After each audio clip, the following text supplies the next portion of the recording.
মিথ্যা প্রশংসায় ভেসে গেলে এবং অতিরিক্ত লোভ করলে নিজের সম্মান ও সম্পদ দুটোই হারাতে হয়। ঘন জঙ্গলের ভেতর দিয়ে একটা সরু নদী বয়ে গেছে। সেই জঙ্গলে এক শক্তিশালী বাঘ থাকত। সে নিজের সৌন্দর্য আর শক্তি নিয়ে খুব গর্ব করত। একদিন নদীর ধারে হাঁটতে হাঁটতে সে হঠাৎ একটা চকচকে কাঁচের টুকরো আয়না খুঁজে পেল। সূর্যের আলো পড়ে সেটাতে ঝিকমিক করছিল।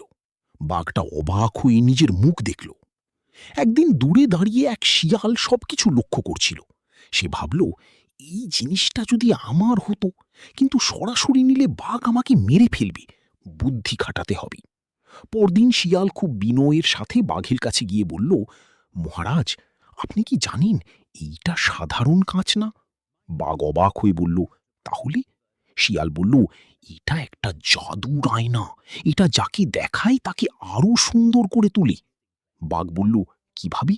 শিয়াল বুদ্ধি করে বলল, মহারাজ, আপনি যদি নদীর ধারের কালো কাদায় ভালো করে গড়াগড়ি খান, তারপর এই আয়নার সামনে দাঁড়ান, আপনার গায়ের ডোরাগুলো একেবারে সোনার মতো ঝলমল করবে।